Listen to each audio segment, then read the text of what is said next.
Good morning. कैसे हैं आप सभी? उम्मीद करते हैं अच्छे होंगे, स्वस्थ होंगे और घर पर होंगे। सो लास्ट टाइम पे मेरा टॉपिक चल रहा था मशीन डिज़ाइन, और मशीन डिज़ाइन में भी क्या, दैट इज़ कपलिंग, जो हमने पूरी तरह से कंप्लीट कर लिया था। उसमें बेस जो भी न्यूमेरिकल बन पा रहे थे बन गए थे, और हमने डिफरेंट वैरायटीज़ के न्यूमेरिकल को भी देख लिया था अच्छे से। सो आज एक हम नए टॉपिक के साथ स्टार्ट करते हैं जिसका नाम है स्प्रिंग। और हम सभी जानते हैं कि स्प्रिंग टॉपिक से आप सभी लोग बहुत ही अच्छे से फैमिलियर हैं, क्योंकि बीइंग अ मैकेनिकल इंजीनियरिंग आप बीटेक फर्स्ट ईयर के फर्स्ट सेमेस्टर से ही स्प्रिंग की छोटी या बड़ी नॉलेज कहीं ना कहीं रखते आ रहे हैं। इसलिए हम ये नहीं कह सकते हैं कि हम स्प्रिंग से फैमिलियर नहीं हैं। ठीक है, तो बिना देर करते हुए चलिए स्प्रिंग टॉपिक को स्टार्ट करते हैं और उसको अच्छे से समझने का प्रयास करते हैं। उस पर बेस्ड जितने भी न्यूमेरिकल बन पाएंगे वैरायटीज़ के, वो न्यूमेरिकल देखेंगे। साथ ही साथ स्प्रिंग से रिलेटेड जो भी कॉन्सेप्ट बनेगा उसको हम बहुत ही अच्छे से समझेंगे। ठीक है, तो मैं एक बार फिर से आप सभी का स्वागत करता हूँ। मैं Ravi Vishwakarma, assistant professor of mechanical engineering, Babu Banarasi Das university, और मेरा सब्जेक्ट चल रहा था दैट इज़ मशीन डिज़ाइन, और जिसमें आज का एक नया टॉपिक है जिसका नाम है spring. So before starting the concept of the spring we must know what is the spring. So कोई बताएगा हमें क्या होता है स्प्रिंग? एनीवन? चलिए बताइए स्प्रिंग क्या होता है। मेरे तक आवाज़ ना आए तो मन में सोचिए, अपने आप जहाँ बैठे हैं वहीं पर समझिए स्प्रिंग क्या होता है, वह फील करिए स्प्रिंग क्या होता है। सो अगर मेरे अकॉर्डिंग कहें तो स्प्रिंग एक ऐसा मशीन एलिमेंट होता है, जिस पे अगर हम फोर्स लगा देते हैं तो वो अपनी ओरिजिनल शेप साइज से डिफ्लेक्ट हो जाता है या फिर डिस्टर्ब हो जाता है, और जैसे ही उससे हम फोर्स को रिमूव करते हैं वो अपने ओरिजिनल शेप और साइज में वापस आ जाता है। तो मैं क्या बोल सकता हूँ, spring is a machine element which is used spring is a machine element which deflect under the action of the load and come to its original position after removal of that load। ठीक है, तो चलिए एक नया topic डालिए, spring, that is spring, और लिखना start करिए। आराम से एक चीज समझेंगे, बहुत ही इत्मीनान से पढ़ेंगे। तो स्प्रिंग क्या होता है? द स्प्रिंग, लिखते रहिए मेरे साथ साथ, नोट्स आपको बनाने हैं। The spring is a mechanical या machine element. A spring is a machine element which deflect under the action of load and returns to its original position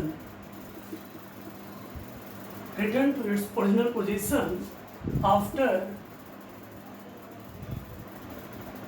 removal of that load।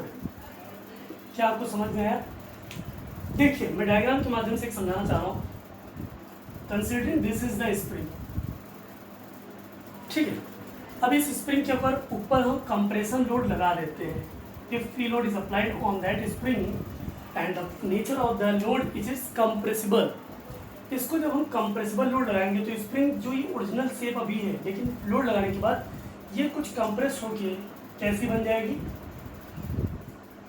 Compress होने के बाद कुछ looking like this, पूरी compress होती है, इसमें कुछ इस फॉर्म में आ जाएगी। तो इसी क्या बोलेंगे? स्प्रिंग। और स्प्रिंग के ऊपर जब हम इस लोड को हटा देंगे तो वापस में क्या बन जाएगी? ये वाली, और इस लोड लगाने पे ये बन जाएगी। तो स्प्रिंग एक ऐसी मशीन एलिमेंट होती है जो लोड लगाने पे फ्लेक्सिबल होती है, लोड हटाने पे भी फ्लेक्सिबल होती है। Ultimately we can say load लगाने पे ये अपने ओरिजिनल शेप साइज से डिफ्लेक्ट हो जाती है, और लोड लगाने पे अपने ओरिजिनल शेप साइज में वापस आ जाती है। ठीक है, तो ये हुआ आपका स्प्रिंग। आई होप समझ गए होंगे। आगे देखिए स्प्रिंग के टाइप्स की, तो हेडिंग डालिए types of spring. Types of spring, तो बेसिकली जो मुझे अपने सिलेबस में पढ़ना है, क्योंकि मैं एग्ज़ाम ओरिएंटेड ही पढ़ाऊँगा, अननेसेसरी चीज़ों से मुझे कोई नाता नहीं है, ना मुझे पढ़ाना है, क्योंकि मुझे नहीं लगता अननेसेसरी चीज़ों को पढ़ के आपको एक बल्क बना दिया जाए, एक क्लटर बना दिया जाए नोट्स का, उसकी कोई ज़रूरत नहीं। मुझे पॉइंट टू पॉइंट पढ़ना है, जिससे मेरा एग्ज़ाम अच्छे नंबर से निकल जाए और मेरा सिलेक्शन हो जाए। ठीक है, तो चलिए देखते हैं टाइप ऑफ द स्प्रिंग। तो जिसमें सबसे most commonly type of the spring that is of helical spring. Helical spring, ठीक है, most common type of the spring that is helical spring. एक और होती है जिसका नाम होता है multi leaf, multi leaf spring. ठीक है, helical spring and second one is multi leaf spring. अगर on the basis of the load applied मैं बात करूं तो हेलिकल स्प्रिंग को भी 3 पार्ट में डिवाइड किया गया है, 3 पार्ट्स में, पहला, दूसरा एंड तीसरा। मैं अगर पहले पार्ट की बात करता हूं हेलिकल स्प्रिंग की, the first part is tensile. Tensile, मैं हेलिकल स्प्रिंग को शॉर्ट फॉर्म में लिख रहा हूँ, tensile helical spring, HS for helical spring. दूसरा होता है हमारा compression helical spring and the third one is torsion, torsion helical spring. ठीक है, सीधा इन सबको डायग्राम के माध्यम से समझते हैं ताकि एक बार आपको फीलिंग आ जाए कि एक्चुअल में ये कैसी दिखती है। ठीक है, तो मैं टेंसाइल हेलिकल कंप्रेशन स्प्रिंग की बात करता हूँ, तो एक ऐसी हेलिकल स्प्रिंग होगी जो टेंस करेगी, मीन्स ऐसी स्प्रिंग जिसका इस्तेमाल हम टेंसाइल फोर्स के दौरान करते हैं, तो उनको बोलते हैं टेंसाइल हेलिकल स्प्रिंग। जैसे मैं बात करता हूँ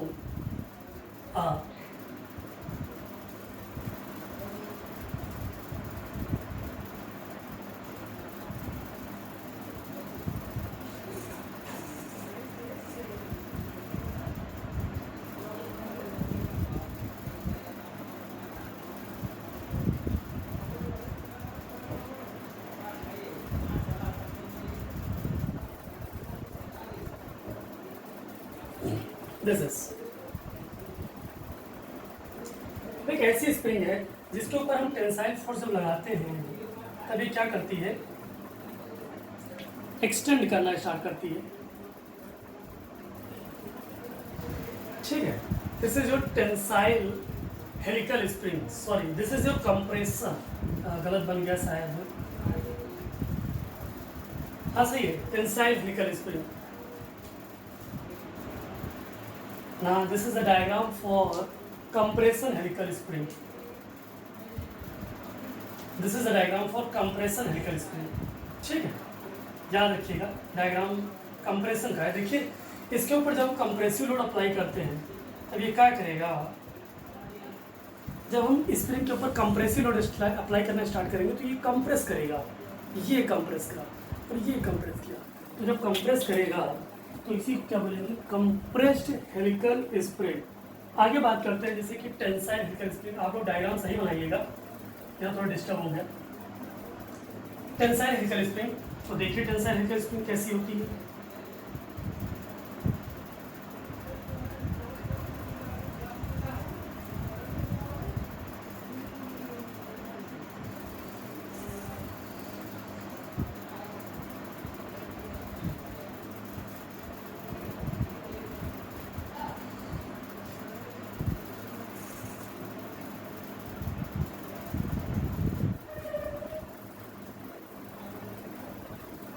ठीक, दिस इज द स्प्रिंग। अब इसके ऊपर जब हम कोई एक्सटेंशन फोर्स ऊपर की तरफ लगाते हैं, एक्सटेंशन फोर्स जब हम ऊपर की तरफ लगाते हैं, ठीक है, तो ये क्या करेगा, टेंस करने के स्टार्ट करेगा। जब इसके ऊपर हम ऊपर का फोर्स लगाएंगे तो टेंस करना स्टार्ट करेगा, और ऐसी स्प्रिंग को क्या बोलते हैं हम, tensile helical spring. And the next one is और torsion helical spring. Torsion helical spring देखिए कैसी दिखती है, लुकिंग लाइक दिस। ये आपने टॉयज में देखा होगा, जनरली ये टॉयज में यूज होती है हेलिकल स्प्रिंग। यहाँ पर ये फिक्स्ड होती है,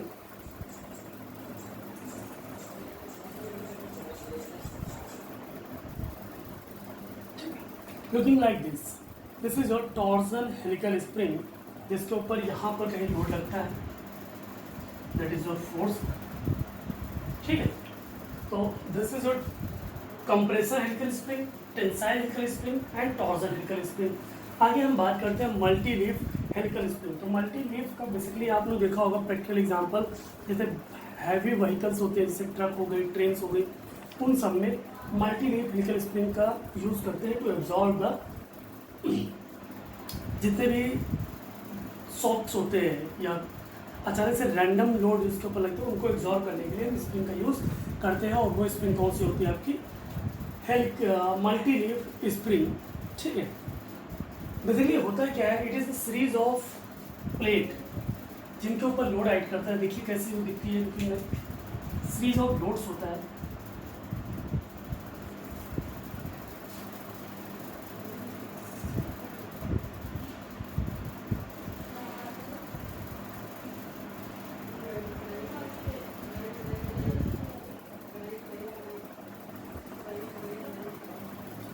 देखिएगा आप लोग डायग्राम बनाते रहिएगा साथ साथ। Looking like this is the helical compress sorry multi leaf spring. यहाँ पर एक यू शेप का बोल्ट लगा होता है,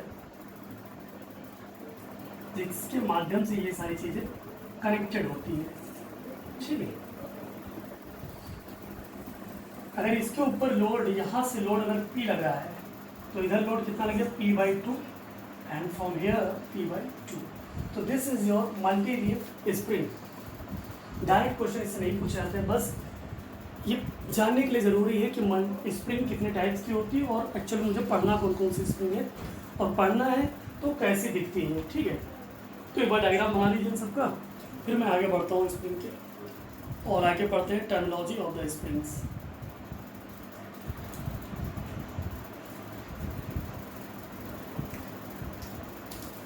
हो गया होगा आई थिंक, बनाते रहिए साथ में आप लोग।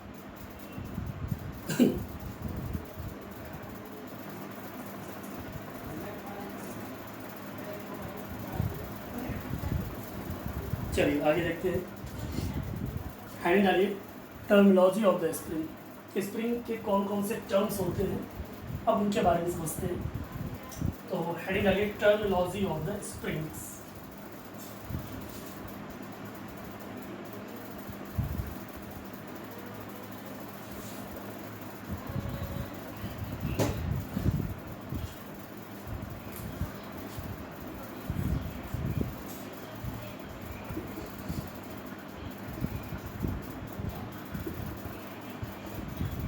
या स्प्रिंग लिख के हेलिकल स्प्रिंग, क्योंकि हमें पहला टॉपिक पढ़ना है helical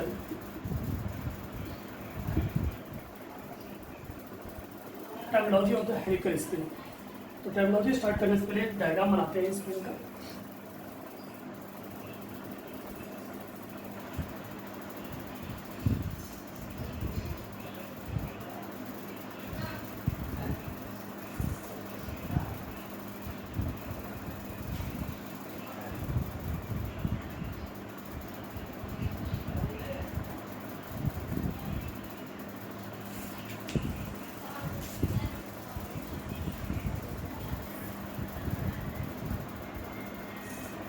This is the mean coil diameter of the spring.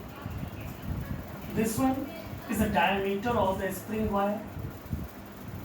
This is the pitch of the spring. This one is the pitch of the spring, and this is the outer diameter of the spring, that is noted by DO, and this one is the inner diameter of the spring, that is DI. ये इतने terms हैं, ठीक है। That is capital D, mean coil diameter of the spring, wire diameter of the spring, pitch of the spring, and outer diameter of the spring, and this is the inner diameter of the spring. ठीक है, तो सबसे पहला heading डालिए spring index, the most important terminology of the spring, that is your spring index. It is noted bye C. और क्या होता है basically, it is defined as the ratio of mean coil diameter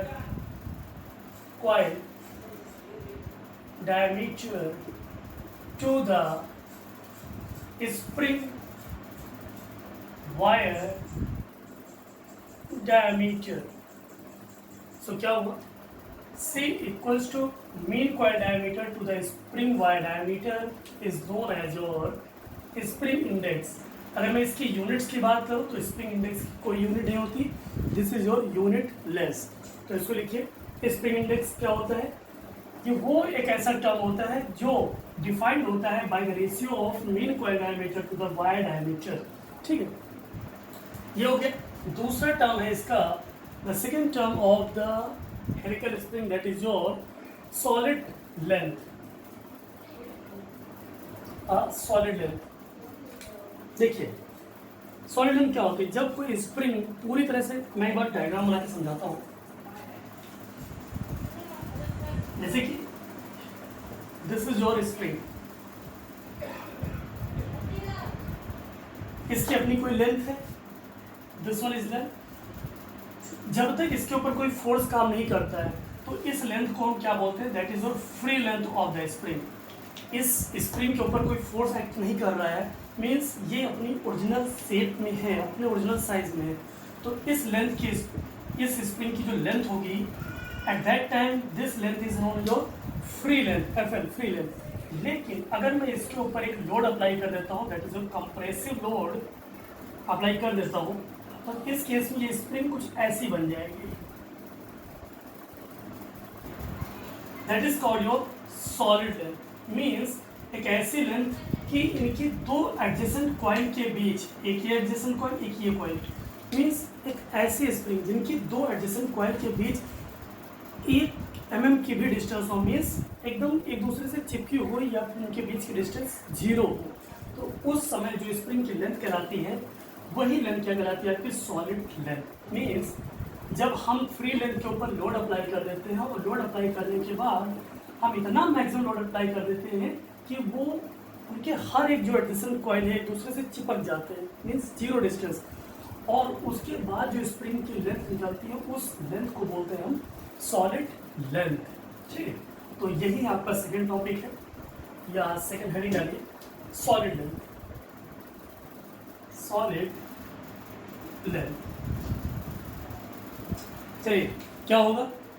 solid length is defined as the axial length of the spring. क्या है? It is defined as the axial length of the spring is, it is defined as the axial length of the spring which is so compressed, which is so compressed, which is so compressed that the adjacent coil, which is so compressed that the adjacent coil, the adjacent coil touch each other. ये हुआ आपका solid length. अगर मैं इसको लिखना चाहूँ in the term of formula, क्योंकि आगे मुझे फॉर्मूला यूज करना है, दैट इज क्या होगा? Solid length equals to NT into D. D तो आपको पता है, that is the wire diameter. And बात करते हैं NT. NT is the number of coil. NT है टोटल नंबर ऑफ कॉइल्स या नंबर ऑफ कॉइल्स. ठीक है, ये हो गया आपका सॉलिड लेंथ. सॉलिड लेंथ है. एक और डालिए, that is not compressed length. अब मैं डिफरेंस बताता हूँ सॉलिड लेंथ और कंप्रेस्ड लेंथ में डिफरेंस क्या है. देखिए, सॉलिड लेंथ वो थी कि जब उनके कॉइल्स जो थे, स्प्रिंग के कॉइल्स एक दूसरे से इतना ज़्यादा कंप्रेस हो गए कि एक दूसरे से टच करने लगे. ठीक है, तो उस दौरान जो स्प्रिंग की लेंथ निकलती थी उसे हम बोलते थे सॉलिड लेंथ. लेकिन इस केस में, कंप्रेस्ड लेंथ के केस में ऐसा नहीं है कि वो कॉइल एक दूसरे से टच कर रही हो, मीन्स कंप्रेस्ड तो हो रही है लेकिन कॉइल एक दूसरे से टच नहीं कर रही है. तो उस दौरान जो लेंथ बनती है स्प्रिंग की, उसको बोलते हैं हम कंप्रेस्ड लेंथ। ठीक, तो कंप्रेस्ड लेंथ के लिए फॉर्मूला सीधे देखिए। कंप्रेस्ड लेंथ के दौरान अगर हम टोटल लेंथ की बात करें during compression, total length that is your nt-1 into gap between the adjacent coil. क्या था? Gap between the adjacent coil. तो इसको आप नोट कर लीजिए। ठीक है, अगर आपसे कोई कंप्रेस लेंथ पूछे कि बताओ भाई स्प्रिंग का कंप्रेस लेंथ कितना होगा, तो nt-1, लेकिन उसके लिए आपको सॉलिड लेंथ निकालनी पड़ेगी। उसमें एक माइनस करके दो कॉइल्स के बीच का गैप से मल्टीप्लाई कर देंगे, आपकी आ जाएगी कंप्रेस लेंथ। इसको नोट करिए, फिर आगे मैं बढ़ता हूँ और नेक्स्ट हेडिंग डालिएगा फ्री लेंथ।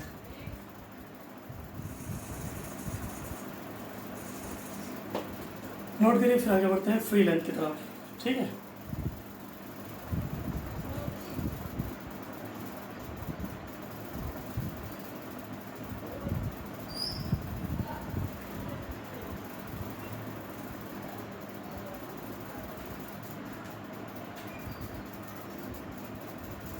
हो गया। चलिए हेड डालिए फ्री लेंथ, रफ करें इसको। ठीक है,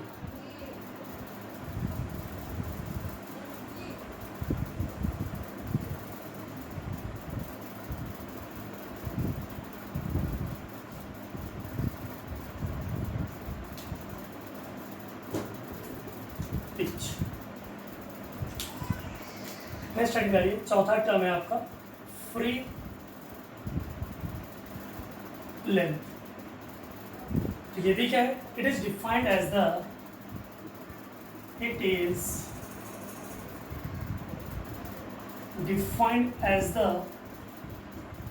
axial length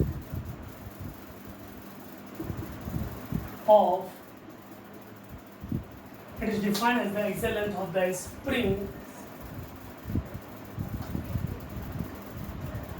axial length of the spring of an unloaded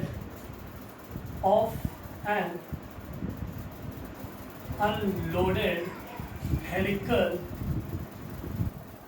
spring। तो फ्री लेंथ क्या होगी? दैट इज योर, अगर मैं फ्री लेंथ की निकालना चाहूँ, free length that is your solid length plus deflection. और सॉलिड लेंथ को भी हम क्या लिख सकते हैं? दैट इज सॉलिड लेंथ नहीं होगी यहाँ पर, compressed length.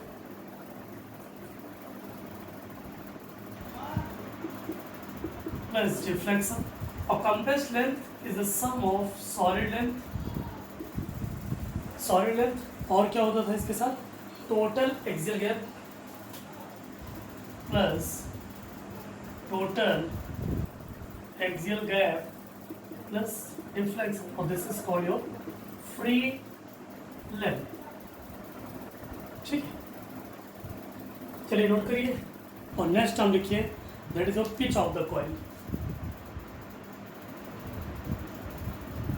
Pitch of coil आपको पता है डिवाइडेड बाई पी। चलिए इसको नोट करिए, फिर इसको बनाते हैं जल्दी से।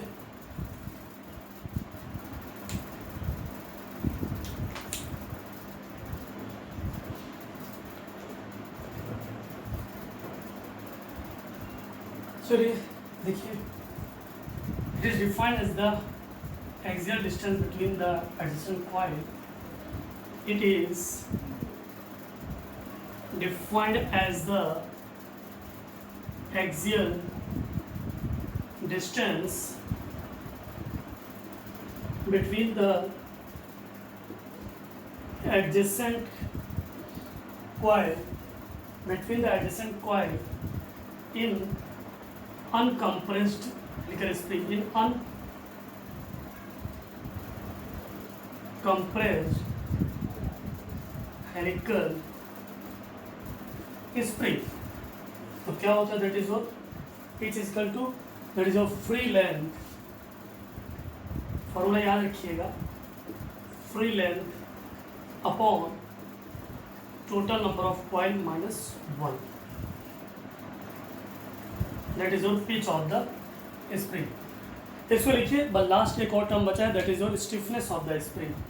जल्दी से नोट करिए। तो लास्ट टर्म लिखते हैं stiffness of the spring.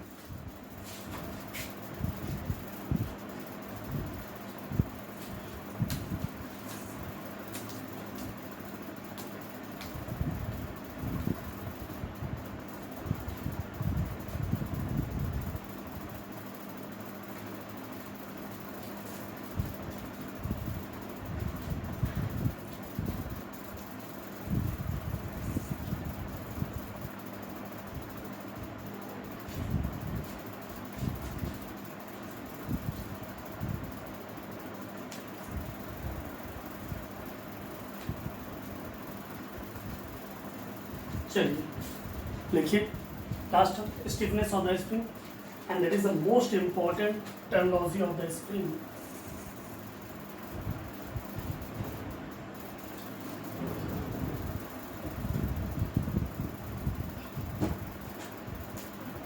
Sixth and the most important, पहली और छठी बहुत इंपॉर्टेंट थी, that is your stiffness of spring, that is denoted by K। डिनोशन आप अपने अकॉर्डिंग कर सकते हैं, लेकिन जनरल फॉर्म यही है डिनोट करने का। तो क्या होता है, it is defined as the force required to produce unit deflection. It is defined as the force required to produce unit deflection,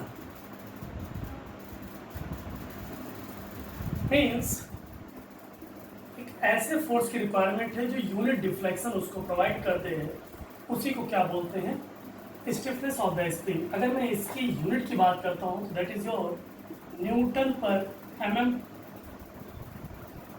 force in newton, deflection in mm। तो Newton पर mm डिपेंड करता है question में कैसी condition दी हुई, उसी हिसाब से बन सकता है किलो न्यूटन पर mm, किलो न्यूटन पर मीटर, डिपेंड करता है स्प्रिंग क्या है और कैसी कंडीशन सारी दी है। तो एक ये तैयार कर लीजिए, ठीक है। अभी तक मैंने आपको 6 टर्म पढ़ाए या 6 टर्मोलॉजी पढ़ाए, मैं फिर से लिख दे रहा हूँ। सबसे पहली जो मैंने आपको बताई that is your spring index, spring index. दूसरी मैंने बताई थी आपको सॉलिड लेंथ क्या होती है। थर्ड टर्मिनोलॉजी हमने बताई थी कंप्रेस्ड लेंथ के बारे में। फोर्थ टर्मिनोलॉजी मैंने बताई थी that is your free length के बारे में। फिफ्थ टर्मिनोलॉजी मैंने बताई थी pitch of the spring, pitch of the coil कह सकते हैं। छठी मैंने बताई थी स्प्रिंग स्टिफनेस या स्टिफनेस ऑफ द स्प्रिंग। ये 6 टर्मिनोलॉजी आपकी स्प्रिंग से रिलेटेड है। इन 6 में सबसे इंपॉर्टेंट ये 2 है, साथ साथ थोड़ा बहुत इस्तेमाल आपके क्वेश्चन में पिच का भी होगा, और एक और याद रखिएगा that is of free length, ठीक है। तो इतना आप लोग तैयार करिएगा। ये 6 क्या बोलते हैं 6 टर्मिनोलॉजी है स्प्रिंग की, देखिए। और ये हो जाए तो बताइए, आगे स्टार्ट करते हैं combination of the spring.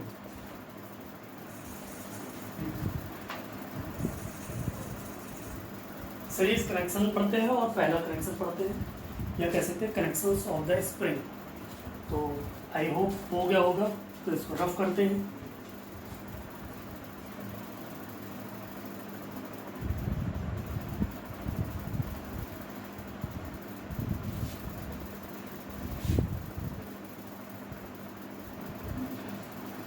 heading are connection of the spring।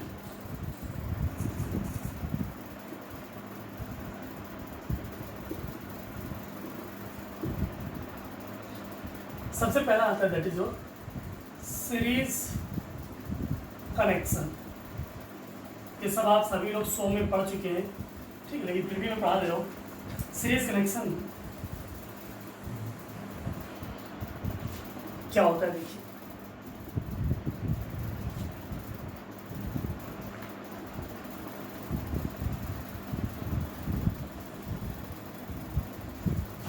This is spring number 1 and in spring index, that is K1.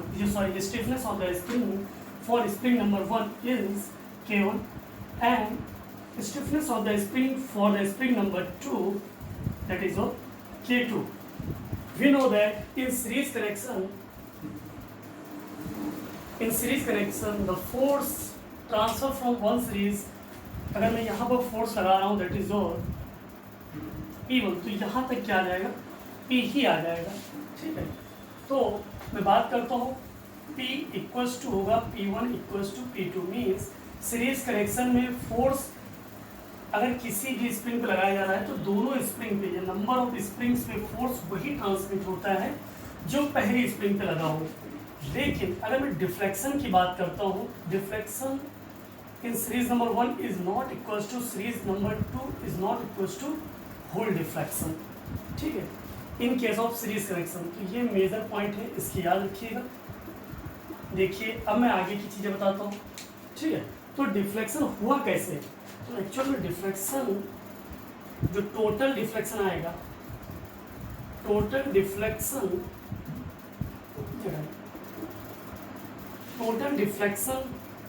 Of spring is the sum of the deflection in one spring plus deflection in second spring, ठीक है, deflection in one spring and deflection in second spring, and we know that K equals to P upon delta, means spring stiffness equals to force upon delta।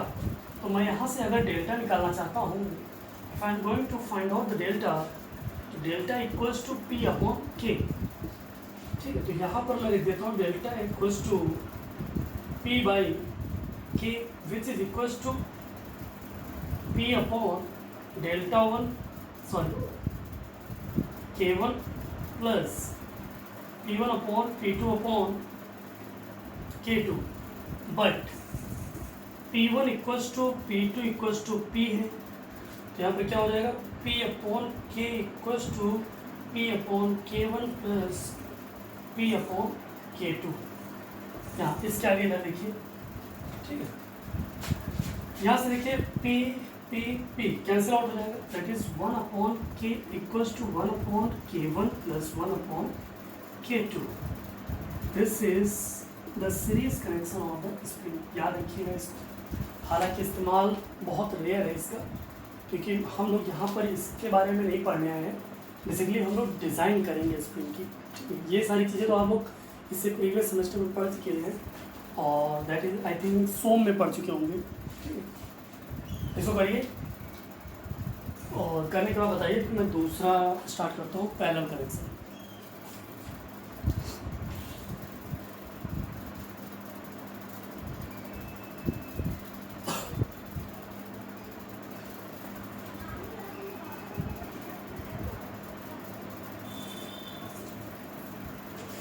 चलिए, I hope हो गया होगा। Next study आगे parallel connection. Parallel connection हमें पता है, in case of parallel connection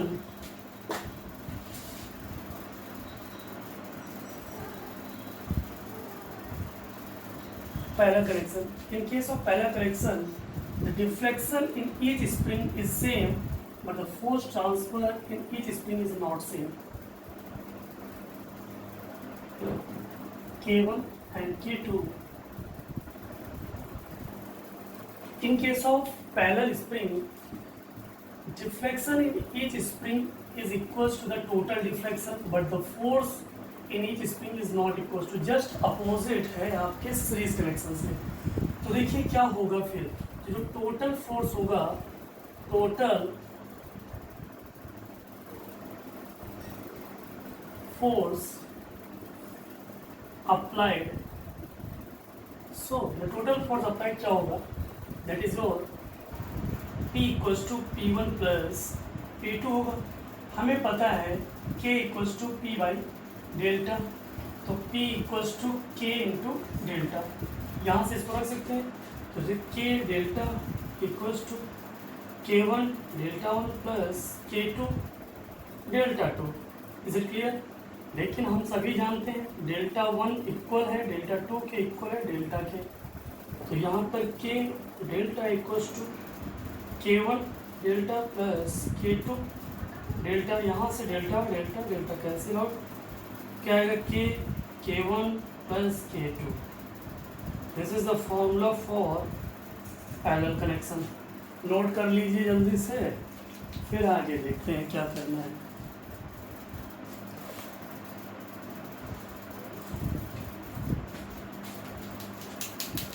note करिए इसको।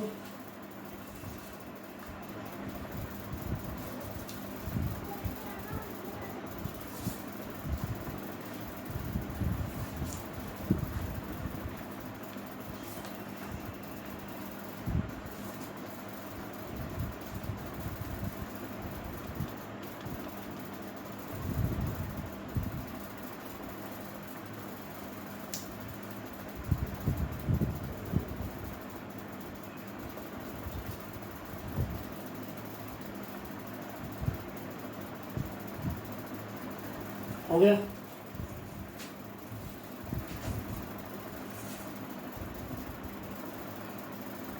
चलिए भाई आप करते हैं इसको। हेडिंग आगे, stress and deflection equation of spring. हमें पता है स्प्रिंग को डिजाइन करने के लिए बेसिकली दो इक्वेशंस की जरूरत पड़ती है। एक आपकी होती है लोड डिफ्लेक्शन इक्वेशन और एक होती है आपकी लोड स्ट्रेस इक्वेशन। तो हेडिंग आ रही है load deflection equation of the spring. ये क्या कह सकते हैं इसको, डिफ्लेक्शन या stress and deflection equation. Stress and deflection equation, ठीक है। So for designing of the spring, there are two type of equation must be used. First one is load stress, पहली load stress equation, and the second one is load deflection equation, ठीक है। इन दो equations का use करके हम straight deflection equation निकालेंगे किसकी, spring की, जिसका इस्तेमाल होगा डिजाइनिंग ऑफ द स्प्रिंग, ठीक है। स्प्रिंग के डिजाइन के लिए हम इन इक्वेशन का यूज करेंगे, लेकिन ये इक्वेशन कौन सी है पहले उनको फाइंड आउट करेंगे। तो चलिए ये दोनों में सबसे पहले हेडिंग आई लोड स्ट्रेस इक्वेशन, ठीक है।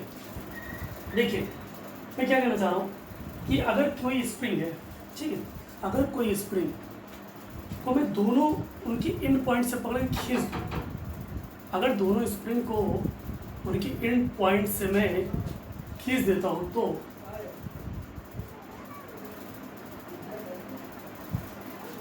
एक मिनट हो गया,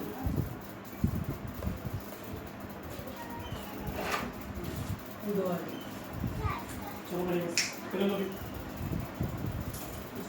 खाना खाने के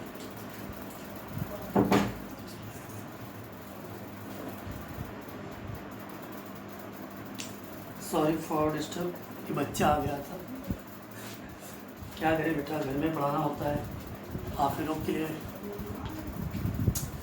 चलिए वैसे टाइम काफ़ी ज़्यादा हो रहा है तो मैं समझ रहा हूँ इसको नेक्स्ट टाइम पे स्टार्ट करते हैं, काफ़ी बड़ा भी है, टाइम लगेगा इसको, ठीक है।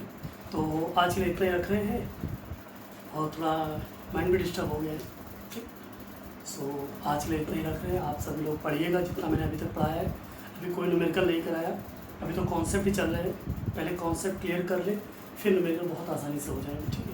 तो ये हो जाने के बाद मैं स्ट्रेस, ये लोड स्ट्रेस इक्वेशन के बाद लोड डिफ्लेक्शन इक्वेशन, उसके बाद design of the helical spring complete करने के बाद न्यूमेरिकल लगाएंगे, उसके बाद design of helical spring under the fluctuating load के बारे में डिस्कस करना है, और उसको कंप्लीट करने के बाद उस पर बेस्ड न्यूमेरिकल लगाएंगे और स्प्रिंग का चैप्टर आपका समाप्त हो जाएगा। मीन्स अभी लगभग 2 से 3 लेक्चर और होंगे स्प्रिंग पे, क्योंकि अब इसके बाद जो कॉन्सेप्ट आएंगे काफ़ी डेरिवेशन टाइप्स के और काफ़ी लेंदी है, ठीक है।